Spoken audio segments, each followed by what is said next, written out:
And we're back. And it is COMP305, Winter 2016 semester, week 5, lesson 5, part 4. And we're talking about animation. And I want to direct you guys to the scripting API here on Unity. And if you notice, I'm looking at Unity 3D, docs.unity3d.com, script reference animator, right? And animator is actually a class that includes lots of stuff built in, right? This is great. It means there's a lot of power, things that we can do in the animator that is really cool. An example would be, especially from a 2D perspective, we have some built-in public functions. Like, for example, we have something called, if I look through here, something called set integer. Oh, we made an integer parameter, right? And we can look at the set integer option, right, for our animator, right? That's cool. So animator.setInteger, and then how does it work? What is it listening for? It's listening for a string. What string is it listening for? It's the name of the parameter, anim state. And then the value that I'm going to set. Hey, guys and girls, guess what? This is going to play my animation, right? So my anim state, if I said my anim state is 0, it's going to play my idle animation. If I set my animation state to 1, it's going to play my walk, and 2, my jump. That's it. That's how we make the animator work, right? Okay, so we know that, but we also have to make the guy walk, right? And we're going to use the get access methodology again, right? Remember we did that? We used get access and we used horizontal last time, right? And horizontal goes left and right, right? Am I going to need the vertical axis? Like, am I going to jump with my up arrow? Maybe. How about down? Do I have anything for down? No. So if I get a down, right, a negative, I could ignore it, right? Or, like if I go down this way, right, I'm going to get another value, but I don't have to react to it. All I care about is the up animation. Or I can use a space bar. I can specifically listen for a space bar event, right? Okay. And we need to use the input class to do that. Input.getAccess and so on, all right? So for now, I don't want to move yet, physically move, because moving means we have to nudge the character a little bit with physics. We're going to push the character, right? Because physics, when he moves, he gains force from physics, right? That's what's going to happen. He's not going to move like we did with our spaceship, right, or our plane. We didn't do that. We just changed positions. We can't change positions here because changing positions would be kind of weird, right? It means that we move from here to there. But what happens if I can move forward, and then if there's nothing below my feet, I'm going to fall. It's kind of going to look weird. I want to have more natural physics, which means I'm going to move, and as I run, I'm going to move. Okay, let's check this out. So we're going to go back into Unity, right? I mean Unity, not Visual Studio. How about that? Let's bring up Unity here. I'm just showing you what to do so that way it's step by step, right? And if you can't do movement in a platformer, as an example, then that's bad, right? So I've got my hero. Here's my hero. And I've got his animation states and everything else. Here's my scene. I don't care about this yet anymore, right? I need to wrap in some kind of controller, hero controller, that's in here. And I'm going to attach it here as a script. So let's just kind of minimize these things. So I have them there, but I don't want to touch them anymore. I want to click Add Component. I want to add a new script, and it's going to be a new C# script that we're going to call Hero Controller. Right, here's my Hero Controller script. I want my script, my Hero Controller script, all right, I want this Hero Controller script to be not in the assets, but actually in the scripts folder. So I'm going to drag and drop it into the scripts folder. Make sure you do that. All right, cool. In the scripts folder now, I have this Hero Controller script, and I'm going to double click to bring up MonoDevelop or Visual Studio if you're a Visual Studio user. Okay, so cool. I do not want Visual Studio Code. Look, my Visual Studio Code came up, which, by the way, you can use as an external editor to do my stuff. If you're someone who loves Visual Studio Code, you can use Visual Studio Code as your code editor, right? You don't have to, and I don't recommend it. I actually recommend MonoDevelop, right? So how do I change that? How do I go and change stuff? Well, I go to Preferences, and if you look at External Tools, notice that it says Code, right? I want to MonoDevelop. You can choose whatever browser you want or editor you want. I'm going to choose MonoDevelop built in. I like that more for this particular application, right? And I'm going to press play. So that's cool. It works. Let's try the Hero controller again in MonoDevelop. There it is. And my hero controller is part of my scripts. Now remember what I want to do. I need, right? In order for me to affect the animator of my hero, I need a reference to the animator. And I'm going to do it this time using the get component methodology that we used before, right? So I need a variable, and I want to make this private because I don't need to be exposed on the controller, on the inspector. So I'll say private instance variables. And I'll say private, and I'll call it the animator, right? So animator, lowercase, with an underscore, right? Okay, I need to kind of talk about the type. The type is animator. That's the type. Okay, cool. So I've defined a type. It's a private, and it's of type animator. It's a text. Notice that it says Unity Engine as an example, right? That's where it comes from. And I want to get this as a component. So I'm going to say in my start, which is where I initialize everything, I'm going to say this._animator is equal to GameObject.getComponent, right? GetComponent in angle brackets, animator, right, is a reference to my animator. So because I have an animator attached to my player object, I can do this, right? I could drag and drop, but in this case, it's more complicated, especially if I want to make my animator or my player object a prefab, which I will, right?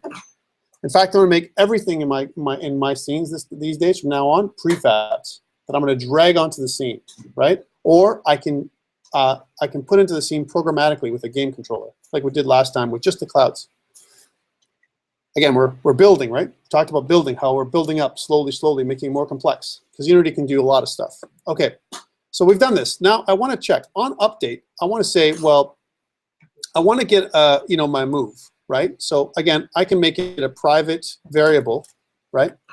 So we'll say private, right? And we'll make it the move variable a float, right? And we'll call it _move, right? So I'm moving somehow, right? And what we're going to say is this: in my start, I'm going to set up my move, right, to be 0. Okay, move is going to be I'm going to say move this.move, right? We're going to just set it up to 0. We can do that over here, by the way, too. I'm just resetting it to 0, so I'm initializing it to 0f. Actually, I can make it 0f. There we go. You don't have to do this. Some people refuse to do this kind of stuff. I like initializing my variables so they have a 0 state or something. Okay, now I'm going to say this. This._move then, right, is going to be equal to input, just like we did before, dot get access, right? And we're looking at the horizontal axis. Let's look at the horizontal axis. Horizontal, right? That's what it is. So I'm going to get a value here, right? I'm going to get a value between -1, moving to the left, and +1, moving to the right. Either way, if it's not equal to 0, I want to run. Okay, I want to run. So let's try this out. So let's see how I was going to do this. So I'm going to say if, we'll start with this, if move, right? Oh, move this._move is not equal to 0. So it's not equal to 0. So anything else, positive or negative, right? If it's not equal to 0, then I want to change my animation state. I want to say this._animator.set integer, right? And I'm setting up the anim state property to an integer value of 1, right? Because that's what I want it to do. So what this is saying is call the walk animation or clip. I'll call it clip, so we know what it is. Okay, call the walk clip. Do we understand this code? So input.getAccess is the way we get input from the keyboard, right? And getAccess horizontal is the left and right arrows or the A and D keys on the keyboard. That's what we're doing, right? And then if this move is not equal to 0, because those keys produce either a positive or negative value, right? Up to 1 and as low as -1, right? And if it's whatever it is, I want to animate. I don't care what it is, I want to animate. Eventually, when we have a negative value, we want to flip our object. So I want to scale on the x-axis -1, so it flips this way. And we'll have a flip method. We won't do it today. We'll have a flip method to flip my animation, my character, so it looks this way. And when I turn the other way, it'll flip my animation the other way. So it'll go the other way around. Okay, that's what I'll do. But for now, we'll just do this. Okay, let's try this out. Let's go back to Unity, and let's play this clip and see what happens. So here, boom. Notice that is he idle? Is he playing the idle animation? How come? Let's take a look at him really quickly. Is he playing, is my hero playing the idle animation? He won't play the idle animation unless I tell him to. So let's fix that. So let's go back to the code, right? And here, what I want to do is I want to say this. So this move is 0. On start, so as he enters the game, as an example, before I even touch him, right? We want to set the animators, this thing here, to 0. So I'm going to copy this, put it into my start, and change this anim state to 0. So before I haven't touched anything, and I want to start animating. That's his default state. So set default animation state to idle. That's what we're doing. Okay, cool. Let's see if this works, right? If I set my animator set integer to 0, and if I press play now, let's see if that little animation works, right? And let's see if it doesn't work and see what's happening. Well, how come it's not moving, right? I'm calling the animator, right? Here's my console. Is yours working? Huh? Yours is working? What did you do different? Come on. Yes. Huh? Only go once. Okay. Let's see if I change my game. Well, we'll talk about this in a second, right? If I press him, right? And notice if I try and press it again, right? Or the other way, he doesn't go back to idle, right? Because I don't have a state for that. He moved once, but it stopped, and I can't do it again. Remember what I talked about when I went to hero? Sorry, I went to my clips, my animations. I have my idle and my walk and everything, and I set them all to no looping. Let's put loop time back. Just want to show you what that is so you understand, right? So you understand all the piece parts. So I'm running this backwards now. Let's try this out. Now look at it. Now he's looping forever, right? How come? Because I pressed it and it launched that sequence. See how it works now? Forever. It'll just launch, right? Okay, cool. So that's right. I got to put them back, right? And loop time should be equal to, it should be on, right? I want to show it off so you can see the difference, right? And now let's go back and fix our code because our code is wrong, right? Well, it's not wrong. It's incomplete. If it's not equal to 0, then do this. Otherwise, do this, right? And that's what we should put in there all the time. So look at this. We'll cut it out of here because we don't need it anymore. And we'll put it in here as an else statement. So else, right? If anything else, if he's not moving, right? If this move is not equal to it, then he's going to be idle. Now, we got to be careful here because there's another state we haven't taken into account. The jump state, right? We haven't tested for this move, right? And this move only has horizontal axis. We haven't even thought about jump, right? We'll get in a second. Okay, cool. So let's try this out. Let's try running and not running. Those are the two states we want. So let's go back here and press play.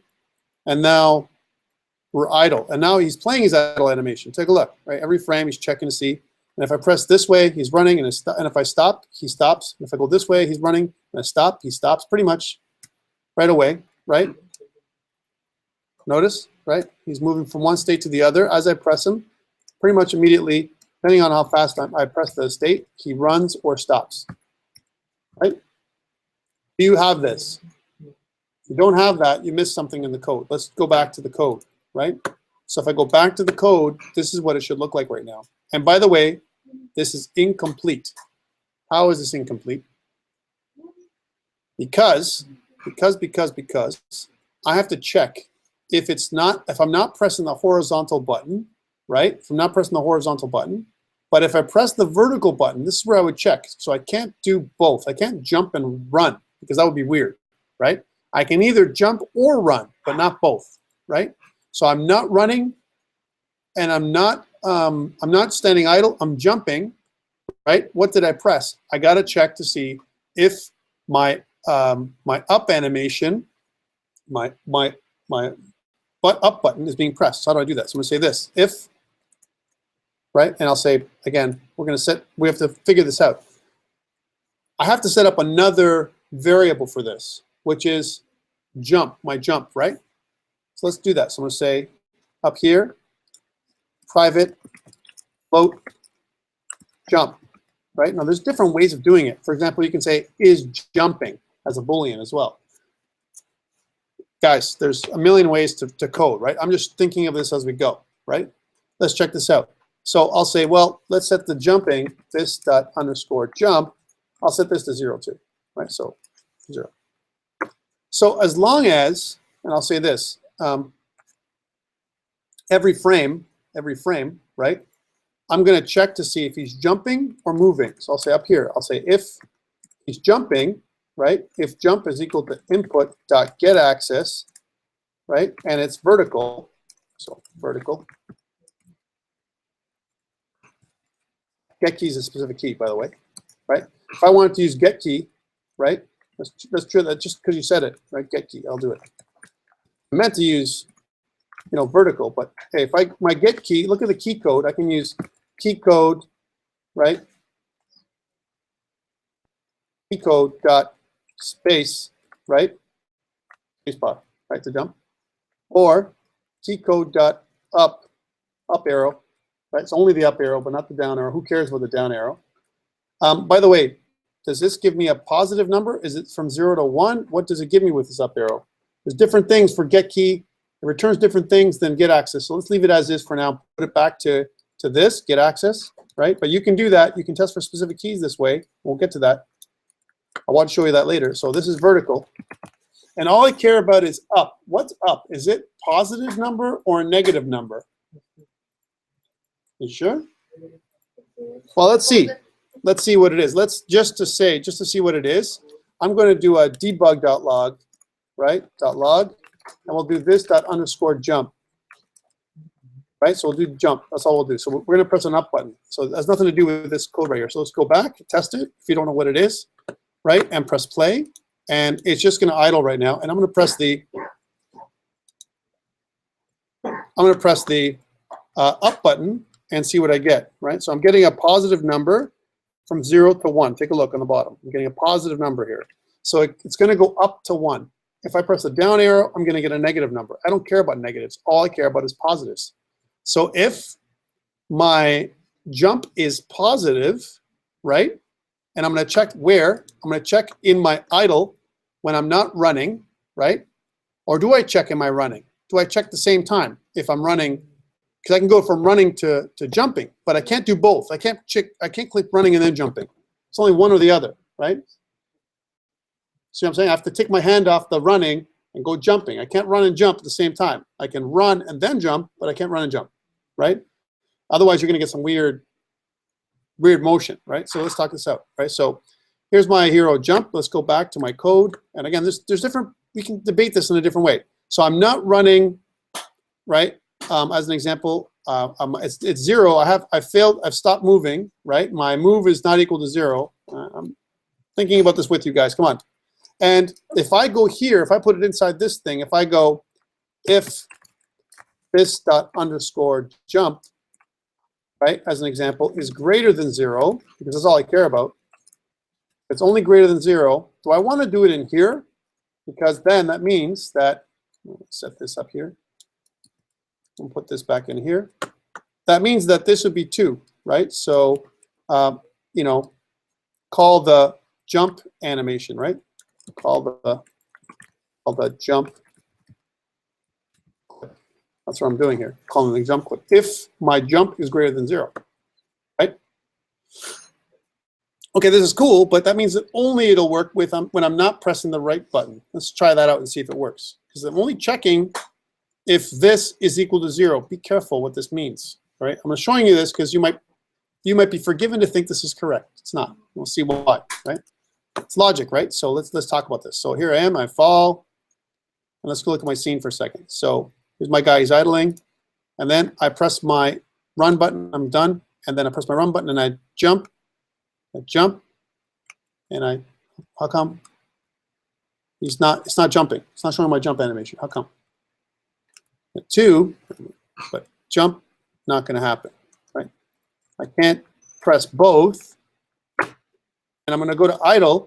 Here's where I'm going to go to idle. Take a look. Here's my idle thing. So when I'm in the else, what's happening? I have to wait for this move to cycle back down to 0. It doesn't happen automatically, right? I can make it so that it happens faster, right? But right now, it's my key sequence. The longer I hold my button down, the more force I'm adding to my move. That's what's happening, right? Okay, so I gotta be very careful here. Hey, oh my God, isn't there another update method for physics? Isn't it called fixed update? Yeah, I gotta use that for sure when I'm doing physics. I don't have it now, but I may want to move all this stuff to a fixed update, which means renaming this update to fixed update. Just saying, right? Just keep things to keep in mind. The other thing is that this didn't work at all. This little jump, if this jump is greater than 0, right? This dot jump, right? It's equal to 0 right now, and I'm getting a get axis here. How about if I took this out of here, right, and put it under here? Would that be good, right? Well, that means that I check if I'm jumping every frame, which means I can jump and be idle at the same time, right? And then which one would go first, my jump state or my idle state? Let's try this out. So save and press play. And then let's see what happens. Right here I am. And then I'm jumping, running, jumping, running and jumping, running and jumping, right? That works. Left, and jumping, woo, and running and jumping. Yeah. Nothing works on the way down. Even if I press the down button, see I'm not getting any down. So it's totally possible to do what I'm doing. And this is the first piece to our move. Our idea is to get our animation correct, all right? Our animation has to be correct. And depending on the direction that I'm going, right? If I'm going in a positive direction, so if I'm pointing, I'm going to start off pointing in a positive direction, all right? So this is how we flip the animation. I'm going to assume that I'm facing right because my hero starting off faces right. He faces this way. If my hero was made the other way, if my animation was facing left, then I would start him left, all right? If I start right, as an example, facing to the right, I'm going to give positive and negative numbers, right? Positive and negative numbers. And I'm making a Boolean. It's either I'm facing right or I'm not, okay? If I'm facing right, if I'm facing to the right, I want to scale my object to 1, right? My x-axis to 1. If I'm facing to the left, I want to scale my axis to -1. Because that means my axis, I can scale. Scale means I can change the shape of my object, right? A negative scaling means I flip. That's what I'm doing, right? That's what negative scaling means. So let's do that. So first I need and I'll do this, we'll do the last thing we'll stop. Sorry, I know I'm running out of time. I wish I had more time with you guys and I would show the whole thing, right? Well, we're almost there, right? So I'm going to make a private Boolean, here it is, Boolean, right? Which I'm going to call facing, right? And my facing, I'm going to start off, right, as true. I'm facing to the right. And if I'm going to call it facing, I'm going to go facing right. Facing right. Facing right makes more sense, right, which I am. By default, in my start, I'm going to say this dot underscore facing right, is equal to true, right? Okay, cool. So this is where my move happens, right? My animator is animating, right? This isn't going to change. That's never going to change. But I'm going to check here if this dot underscore move, right, is greater than 0, right? That means that I'm facing right. So this dot underscore facing right is equal to true, right? That would be true. I'm moving to this way. So it's right? If, however, I'm moving the other way around, should I do else if? So I can only do one or the other. I can't do both, right? We'll put it as both. This dot underscore move, right, is less than 0. If that's true, it's less than 0. And, well, this dot facing right, this dot facing right is false. Okay, cool. I'm going to call a method that I haven't written yet, right? Which I'm going to call, it's going to be a private method. So here's my private methods, right? We're going to make it a void or private, sorry, private first, void. And we're going to call this thing underscore flip, right? There's our flip. We're going to do this. We're going to say if this dot underscore facing right is equal to true, then what do I want to do with this one? I want to scale my object. Oh man, location, rotation, scale. I need a reference to my transform, right? I can't do anything with my object unless I have a reference to my transform, which means I need that. So I'm going to go back up here and create a reference to my transform, right? Which I'm going to call underscore transform. Which by the way, I should do this automatically anyway. And up here before my animator, I'm going to say this dot underscore transform is equal to game object dot get component transform, right? Okay. And what I want to do is I want to say this. I want to say, well, if this is facing right, I want to scale this thing. I want to say this dot underscore transform dot set, or is it scale? Let's see, local scale, right? Notice it's a vector 3 object, right? Local scale. I can't assign it directly like X and Y. I can't do that, remember? Just like we can't do supposition. I got to say it's equal to a new vector 2 object, right? New vector 2 object, right? And remember, it's only X and Y. I can't flip on the Z because Z doesn't exist in 2D, right? So it's X or Y. It's going to be on the X. And I'm going to say is 1 and 0, right? Because I'm not going to, 1 and 1. Sorry, 1 and 1. 1 and 0 would be bad. 1 and 0 would be like, he'd be like no height, right? Does that make sense? So if he's facing right, then you're going to scale him normally. If he's facing left, if this isn't true, so here's else, you have to do this, right? If he's not facing left, he's facing, if he's not facing right, he's facing left, just the way it is, then I'll just copy this line, right? And put it down here, and then say this is -1. I'm only changing the X, I'm flipping it across the X axis. All right, and let's see if this works, right? So I'm going to call the flip method here, right? I'm going to say this dot underscore flip, call it here. I want to call it right here too, this dot underscore flip. That's why I made a method, because every time he moves right or left, depending on what it is, he's going to flip. And he's also going to do the animation sequence. All right, whew, lots of little code there. Let's try this out. And if I made this right, then we'll be good. An example of this is left, right, left, right, left, right, jump, left, jump, right. Make sense?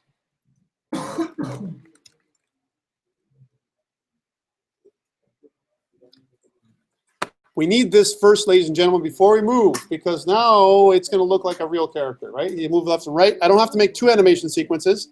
I don't have to have 2 animators. All I do is flip him across the X-axis, and he can move it in either direction. Questions around this stuff? I know I went long. Yes?